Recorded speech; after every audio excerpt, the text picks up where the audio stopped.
हाय student, मैं BS Solanki DVM group of educational channel पर आपका हार्दिक स्वागत करता हूं।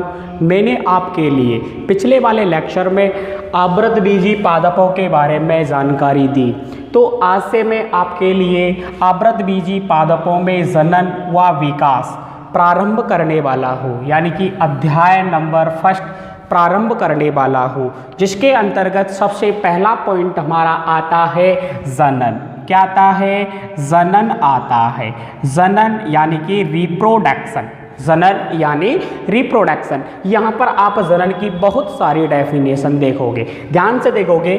किसी जीव के द्वारा, फर्स्ट डेफिनेशन, किसी जीव के द्वारा, किसी जीव के द्वारा अपनी संख्या में, अपनी संख्या में वृद्धि करना, क्या कहलाता है? जनन कहलाता है।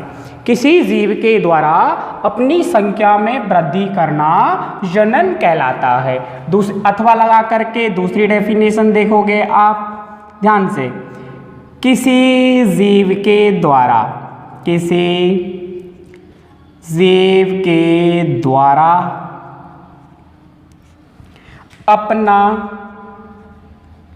अपना सूक्ष्म प्रतिरूप, अपना सूक्ष्म प्रतिरूप तैयार करना क्या कहलाता है? जनन कहलाता है। दोनों डेफिनेशन समझ में आई होंगे। तीसरी डेफिनेशन को देखोगे ध्यान से, अथवा लगा करके। किसी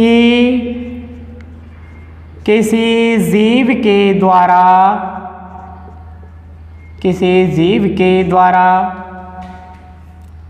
अपनी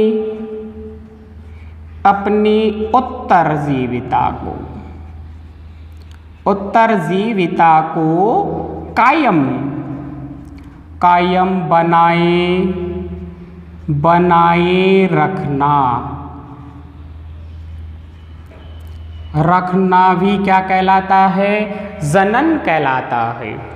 तो ध्यान से देखोगे, पहली डेफिनेशन मैंने आपके लिए बताई, किसी जीव के द्वारा अपनी संख्या में वृद्धि करना क्या कहलाता है? जनन कहलाता है। किसी जीव के द्वारा अपना सूक्ष्म प्रतिरूप तैयार करना क्या कहलाता है? जनन कहलाता है। किसी जीव के द्वारा अपनी उत्तरजीविता को, यानी कि निरंतरता को बनाए रखना भी क्या कहलाता है? जनन कहलाता है। एक डेफिनेशन और देखोगे अथवा लगा करके जनन की। किसी जीव के द्वारा, किसी जीव के द्वारा अपना विकसित रूप, अपना क्या करना बेटा? विकसित रूप तैयार करना, रूप तैयार करना क्या कहलाता है? जनन कहलाता है। क्या कहलाता है? जनन कहलाता है। तो डेफिनेशन आपकी शायद समझ में आई होंगी। इनमें से आप कोई सी भी, जोन सी आपको डेफिनेशन इजी लगे आप उसको लर्न कर सकते हो। ध्यान से आगे चलेंगे। आवृतबीजी पादपों में, आवृतबीजी पादपों में, आवृतबीजी पादपों में जनन दो प्रकार का होता है। दो प्रकार का होता है। दो प्रकार से दर्शाया गया है इस लेसन के अंतर्गत, आवृतबीजी पादपों के अंतर्गत जनन, जिसमें फर्स्ट तो है जनन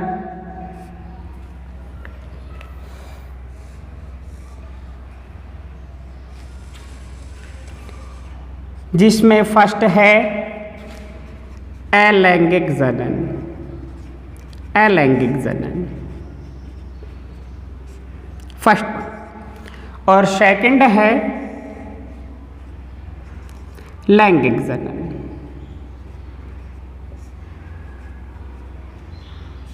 यानी कि देखो मैंने यहाँ पे आपके लिए जनन के दो प्रकार बताए, एक तो होता है हमारा अलैंगिक जनन और दूसरा होता है लैंगिक जनन। अलैंगिक जनन को इंग्लिश में एसेक्सुअल रिप्रोडक्शन बोलते हैं और लैंगिक जनन को सेक्सुअल रिप्रोडक्शन बोलते हैं। तो सबसे पहले हम बात करेंगे अलैंगिक जनन की। किसकी बात करेंगे? अलैंगिक जनन की बात करेंगे। तो ध्यान से देखोगे अलैंगिक जनन क्या होता है। अलैंगिक यानी कि इस प्रकार के जनन में, परिभाषा देखोगे बहुत इजी परिभाषा है, इस जनन में यानी कि इस प्रकार के जनन में, ऐसा अच्छा लगेगा, इस प्रकार के जनन में ना तो युग्मकों का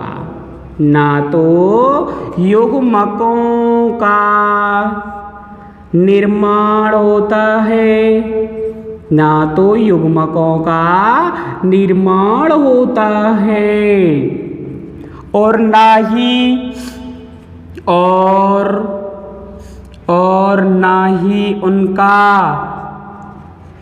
उनका क्या होता? संलयन। और ना ही उनका क्या होता? संलयन होता। इस प्रकार का जनन क्या कहलाता है? अलैंगिक जनन कहलाता है। क्या कहलाता है बेटाओ? अलैंगिक जनन कहलाता है। यानी कि इस प्रकार के जनन के अंतर्गत ना तो युग्मकों का निर्माण होता है और ना ही युग्मकों का क्या होता है? संलयन होता है। इस प्रकार का जनन अलैंगिक जनन कहलाता है। समझ में आया आपकी में? तो ध्यान से देखोगे, इनके एग्जाम्पल देखोगे। एग्जाम्पल, अलैंगिक जनन किस किस के अंतर्गत पाया जाता है? एक तो है प्रोटोजोआओं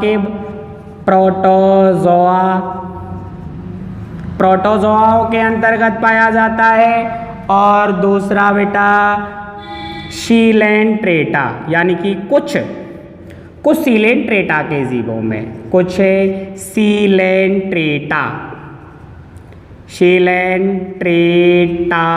के जीवों में, एक तो प्रोटोजोआ में पाया जाता है और दूसरा कुछ सीलेंट्रेटा के जीवों के अंतर्गत पाया जाता है। तो इसकी अपन दूसरी डेफिनेशन देखते हैं, अथवा लगा करके। दूसरी डेफिनेशन अथवा देखोगे, समसूत्री विभाजन के पश्चात, किसके पश्चात? समसूत्री विभाजन के पश्चात, समसूत्री विभाजन के पश्चात संतति का निर्माण होना।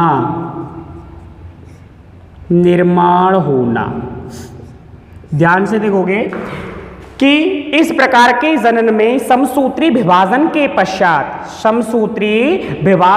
पश्चात जनक के समान संतति का निर्माण होना भी क्या कहलाता है? अलैंगिक जनन कहलाता है। क्या कहलाता है? अलैंगिक जनन कहलाता है। समझ में आया होगा। आगे चलते हैं। अलैंगिक जनन को असंग जनन के नाम से भी, असंग जनन के नाम से भी जाना जाता है। ओके, असंग जनन का मतलब होता है एपोमिक्सिस। असंग जनन मतलब एपोमिक्सिस के नाम से भी इसको अपन जानते हैं। ओके, आगे चलते हैं। अलैंगिक जनन के द्वारा जो संतति उत्पन्न की जाती है, यानी कि जो अलैंगिक जनन के द्वारा जो संतति उत्पन्न की जाती है वह संतति क्लोन होती है। कैसी होती है? क्लोन। कैसी होती है सर? क्लोन होती है। अलैंगिक जनन के दौरान उत्पन्न की गई संतति क्लोन होती है। क्लोन क्या चीज होता है? किसी जीव का। क्लोन की डेफिनेशन देखोगे, किसी जीव का आकारिकी रूप से और शारीरिकी रूप से समान होना क्या कहलाता है? क्लोन कहलाता है। क्या कहलाता है? क्लोन।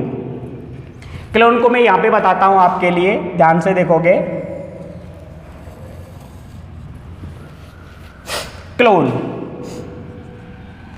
टॉपिक है बेटा क्लोन टॉपिक है। किसी जीव का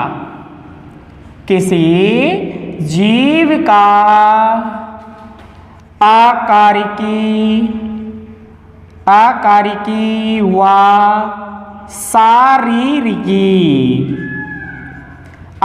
किसी जीव का आकारिकी व शारीरिकी रूप से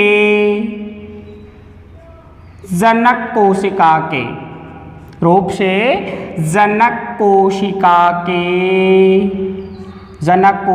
के समान होना, क्या होना? समान होना क्या कहलाता है? क्लोन कहलाता है। किसी जीव का आकारिकी व शारीरिकी रूप से समान होना क्या कहलाता है? क्लोन कहलाता है। ओके, आगे देखेंगे।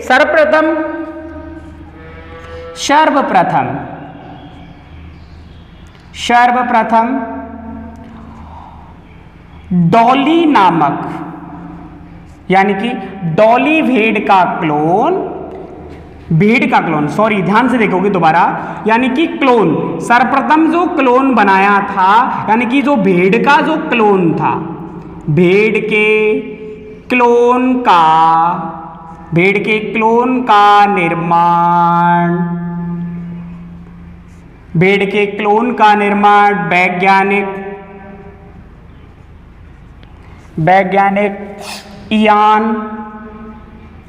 वैज्ञानिक इयान बिलमुट ने डॉली भेड़ के, यानी कि भेड़ के क्लोन का निर्माण वैज्ञानिक हमारे इयान बिलमुट ने क्लोन बनाया था, यानी कि भेड़ के क्लोन का निर्माण वैज्ञानिक इयान बिलमुट ने किया था, जैसे डॉली के नाम से। किसके नाम से? जिसे डॉली के नाम से जानते हैं। किसके नाम से जानते हैं? डॉली के नाम से जानते हैं। किसके नाम से जानते हैं? डॉली के नाम से जानते हैं, जिसका जो निर्माण किया था, इसका जो निर्माण किया था, डॉली भेड़ के जो क्लोन का जो निर्माण किया था वैज्ञानिक इयान और बिलमुट ने, कब किया था? 5 जुलाई 1996 के 5 जुलाई 1996 में डॉली भेड़ के क्लोन का क्या किया था? निर्माण किया था, जिसकी मृत्यु 14 फरवरी 2003 में हुई थी। 14 फरवरी 2003 के अंदर हुई थी। तो आगे ध्यान देंगे, अगला जो हमारा जो अलैंगिक जनन जो होता है, अलैंगिक जो जनन है, इसके अंतर्गत क्या नहीं होता? युग्मकों का संलयन नहीं होता। युग्मकों का क्या नहीं होता? संलयन नहीं होता है। किसके अंतर्गत? अलैंगिक जनन के अंतर्गत युग्मकों का क्या नहीं होगा? संलयन नहीं होगा, तो नए लक्षण आकर के नहीं मिलते हैं, अर्थात इसके अंतर्गत विकास नहीं पाया जाता। क्या नहीं पाया जाता? विकास नहीं पाया जाता। इसके द्वारा जो संतति उत्पन्न की जाती है वो बिल्कुल जनक कोशिका के हुबहू उत्पन्न होती है। क्या होती है? जनक कोशिका के हुबहू उत्पन्न होती है, अर्थात हम कह सकते हैं अलैंगिक जनन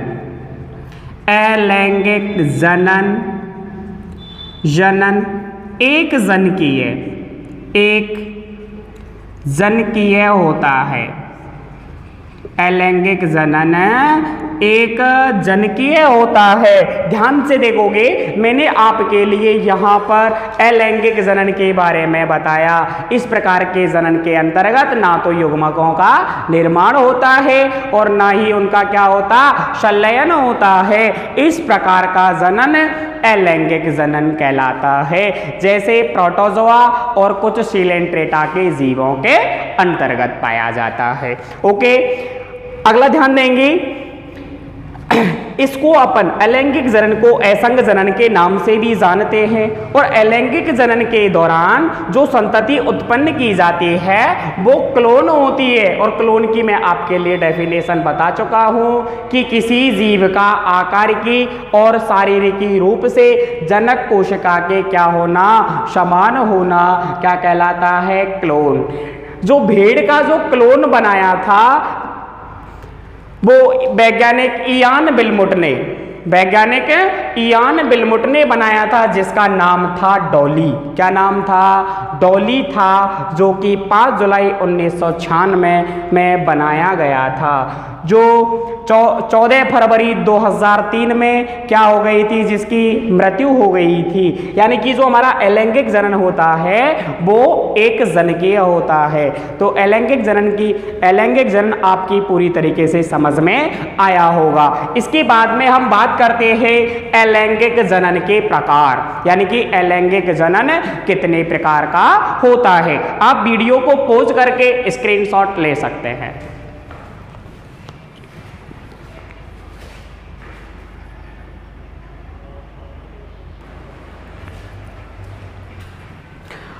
आगे ध्यान देंगे, अभी हमने अलैंगिक जनन के बारे में बात की थी।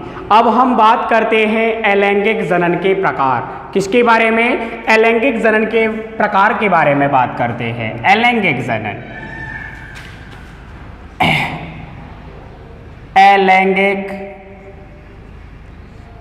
अलैंगिक जनन।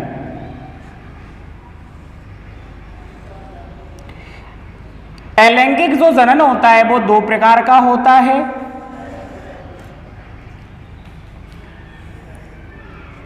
एक तो है फर्स्ट, यानी कि अलैंगिक जनन का जो प्रकार है फर्स्ट है अनिषेक बीजता। क्या है? अनिषेक बीजता। क्या बेटाओ? अनिषेक बीजता। सेकंड है कायिक जनन। क्या है? कायिक जनन। कायिक जनन या फिर इसको अपन कायिक प्रवर्धन भी बोलते हैं। कायिक प्रवर्धन, ठीक है, ओके। एसेक्सुअल रिप्रोडक्शन होता है वो 2 टाइप्स का होता है। फर्स्ट तो होता है अनिषेक बीजता, जिसको एगामोस्पर्मी बोलते हैं, और दूसरा होता है वेजिटेटिव रिप्रोडक्शन या वेजिटेटिव प्रोपेगेशन। तो सबसे पहले हम बात करते हैं अनिषेक बीजता की। किसकी बात करते हैं? अनिषेक बीजता। देखो बेटा, नाम से ही क्लियर हो रहा है कि इसकी डेफिनेशन क्या होगी। ए का मतलब हो गया नहीं, ए का मतलब नहीं, या फिर बोल सकते हैं बिना, विदाउट। निषेक यानी कि निषेचन, बिना निषेचन। ए मतलब हो गया बिना और निषेक का मतलब हो गया निषेचन।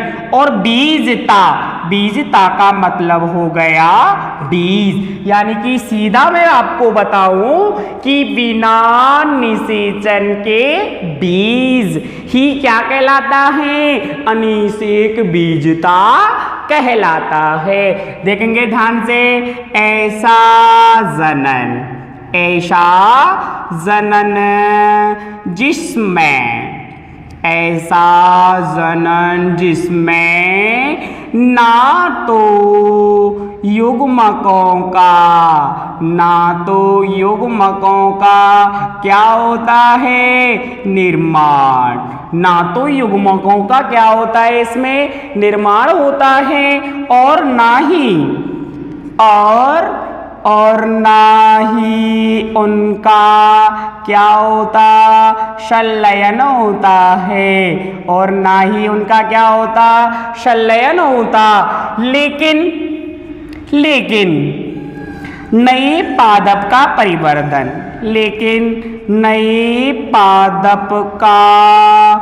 परिवर्धन, किससे होता है? परिवर्धन बीज से होता है। किससे होता है? बीज से होता है। तो ध्यान देंगे, दोबारा से डेफिनेशन को फॉलो करेंगे कि ऐसा जनन जिसमें ना तो युग्मकों का निर्माण होगा और ना ही उनका क्या होगा? संलयन होगा, लेकिन नई पादप का मतलब जो नया पादप जो बनेगा वो किससे बनेगा? बीज से। नई पादप का जो परिवर्धन होगा वो बीज से होगा। किससे होगा? बीज से होगा। उसे क्या कहते हैं? अनिषेक बीजता कहते हैं। तो समझ में आया होगा अनिषेक बीजता। अब हम बात करते हैं कायिक जनन की डेफिनेशन की। किसकी बात करते हैं? कायिक जनन की डेफिनेशन की बात करते हैं। ध्यान देंगे, ऐसा जनन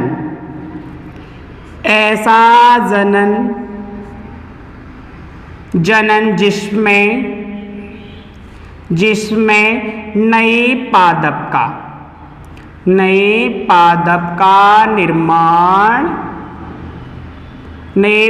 का निर्माण बीज से ना होकर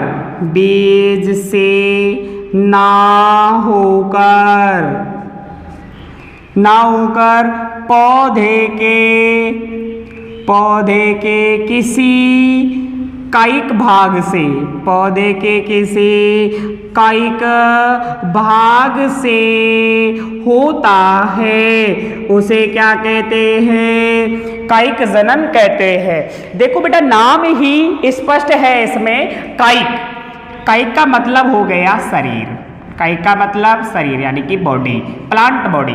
ध्यान से देखोगे, ऐसा जनन जिसमें नए पादप का जो निर्माण होगा वो किससे होगा? ना तो बीज से होगा, मतलब बीज से ना होकर पौधे क्या कोई भी कायिक भाग होगा, उससे क्या होगा? नए पादप का निर्माण हो जाएगा। अब पादप का कौन कौन सा भाग हो सकता है? जड़ भी हो सकती है, उसके अंतर्गत जड़, तना भी हो सकता है, पत्ती भी हो सकती है। इसको अपन क्या बोलते हैं? कायिक भाग। क्या बोलते हैं? कायिक भाग बोलते हैं। ठीक है सर। एक चीज और देखोगे इस टॉपिक के अंतर्गत, इस जनन के अंतर्गत यानी कि कायिक जनन में पादप के जिस भाग का उपयोग करते हैं, यानी कि जनन के लिए जिस पादप का उपयोग करते हैं उसे क्या कहा जाता है? प्रवर्ध। क्या कहा जाता है? प्रवर्ध कहा जाता है। प्रवर्ध को बोलते हैं इंग्लिश में प्रोपैग्यूल। क्या बोलते हैं? प्रोपैग्यूल। यानी कि पादप अपने जिस कायिक भाग का उपयोग करता है उसे प्रवर्ध कहते हैं। यानी कि जिसे जड़ का कर सकता है, तने का भी कर सकता है, पत्ती का भी कर सकता है, इनको क्या बोलते हैं? प्रवर्ध। क्या बोलते हैं? प्रवर्ध बोलते हैं। ध्यान से देखोगे, एक चीज और है, प्रवर्धन। पीछे क्या जुड़ा हुआ है? प्रवर्धन यानी कि प्रोपेगेशन। प्रोपेगेशन क्यों बोलेंगे? कायिक प्रवर्धन कैसे क्लियर होगा? ध्यान से देखोगे कि मैंने आपको बताया जनन के लिए जिस भाग का उपयोग करेगा उसे तो अपन क्या कहेंगे? प्रवर्ध। क्या करेंगे? प्रवर्ध। अब प्रवर्ध से तो नए पादप का जो निर्माण होगा वो क्रिया क्या कहलाएगी? प्रवर्धन कहलाएगी। बोल सकते हैं हम कि प्रवर्ध से नए पादप का निर्माण करना ही प्रवर्धन कहलाता है। क्या कहलाता है? प्रवर्धन कहलाता है। तो आपकी समझ में आया होगा कायिक जनन व कायिक प्रवर्धन, ऐसा जनन जिसमें नए पादप का निर्माण बीज से ना होकर पौधे के किसी कायिक भाग से होता है, उसे कायिक जनन व कायिक प्रवर्धन के नाम से जानते हैं। अब आगे बात करते हैं हम कायिक जनन के प्रकार। किसकी बात करते हैं? कायिक जनन के प्रकार की बात करते हैं। ध्यान देंगे,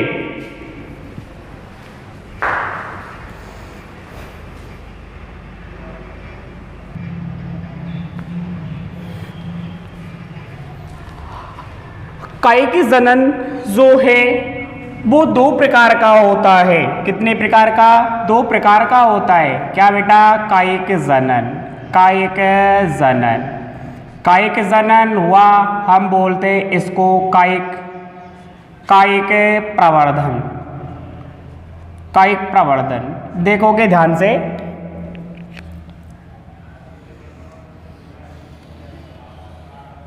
कायिक जनन दो प्रकार का होता है। एक तो होता है प्राकृतिक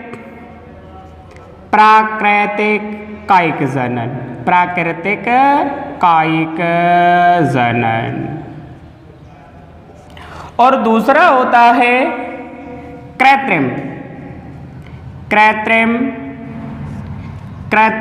कायिक जनन, कृत्रिम कायिक जनन। ओके सर, यानी कि जो हमारा कायिक जनन है वो दो प्रकार का हो गया। एक तो है प्राकृतिक कायिक जनन, जिसको बोलते हैं इंग्लिश में नेचुरल वेजिटेटिव रिप्रोडक्शन, और दूसरा है कृत्रिम कायिक जनन, यानी कि artificial vegetative reproduction, artificial vegetative reproduction हो गया। अब बात करते हैं प्राकृतिक कायिक जनन के बारे में। सबसे पहले ध्यान देंगे, ये जो प्राकृतिक नाम जुड़ा हुआ है, देखो बेटा इस टॉपिक के अंतर्गत जुड़ा हुआ है प्राकृतिक, यानी कि प्रकृति के रूप से होगा। इसके अंतर्गत मानव अपना कोई भी हस्तक्षेप नहीं करेगा, मतलब ये नेचुरली होगा, प्रकृति के अंतर्गत स्वतः ही होगा। इसके अंतर्गत मानव अपना कोई भी हस्तक्षेप नहीं करता है। तो कैसे बोलेंगे, ऐसा जनन जो प्राकृतिक रूप से होता है वो क्या कहलाता है, आपका प्राकृतिक कायिक जनन। क्या कहलाता है, प्राकृतिक कायिक जनन कहलाता है। अगला आता है हमारा कृत्रिम कायिक जनन।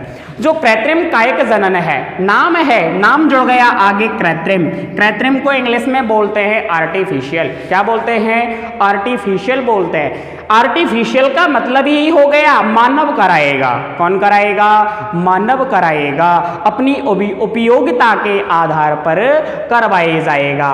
ध्यान देंगे, डेफिनेशन कैसे देंगे, ऐसा जनन जिसको मानव अपनी कृत्रिम विधियों के द्वारा कराता है या कृत्रिम रूप से कराता है, ऐसा जनन कृत्रिम कायिक जनन कहलाता है। क्या कहलाता है, कृत्रिम कायिक जनन कहलाता है। तो सब कृत्रिम कायिक जनन की मैं पीछे बात करूंगा। सबसे पहले मैं बात करता हूं प्राकृतिक कायिक जनन की। किसकी बात करता हूं, प्राकृतिक कायिक जनन की बात करता हूं कि जो प्राकृतिक कायिक जनन है वो किस तरीके से होगा। ध्यान देंगे, प्राकृतिक रूप से सबसे पहला आता है इसके अंतर्गत तना के द्वारा। किसके द्वारा, तना के द्वारा कायिक जनन, तना के द्वारा कायिक जनन। दूसरा है जड़ के द्वारा कायिक जनन, जड़ के द्वारा कायिक जनन बेटा। और तीसरा है पत्ती के द्वारा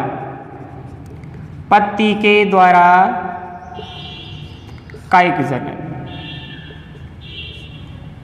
तीसरा है जननांगों के द्वारा कायिक जनन, जननांगों के द्वारा कायिक जनन। यानी कि जो हमारा प्राकृतिक जो कायिक जनन है इसके अंतर्गत हम 4 प्रकार से अध्ययन करेंगे। सबसे पहले हम बात करेंगे तना के द्वारा कायिक जनन की, उसके बाद में बात करेंगे जड़ के द्वारा कायिक जनन की, और उसके बाद में बात करेंगे कि पत्ती के द्वारा कायिक जनन की, और उसके बाद में बात करेंगे जननांगों के द्वारा कायिक जनन की। लेकिन ध्यान रखना कि इसके अंतर्गत जो जनन होगा ना, उसके अंतर्गत मानव अपना कोई भी हस्तक्षेप नहीं करेगा। तो हम बात कर लेते हैं सबसे पहले तना के द्वारा कायिक जनन। किसके द्वारा, तना के द्वारा कायिक जनन की बात कर लेते हैं। ध्यान देंगे, तना के द्वारा कायिक जनन।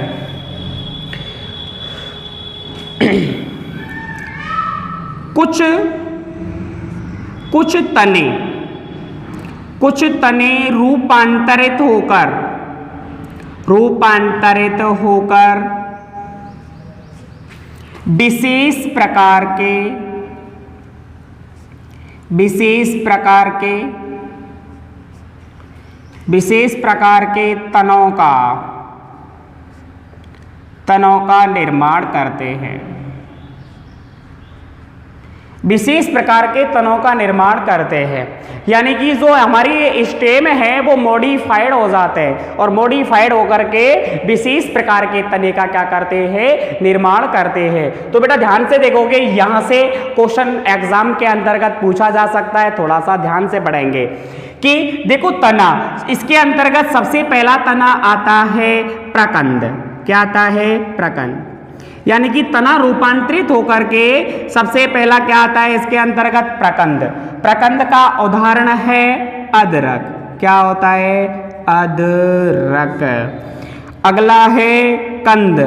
कंद का एग्जाम्पल क्या है, आलू। क्या है, आलू, या फिर है इसके अंतर्गत आर्टिचोक। क्या है, आर्टिचोक।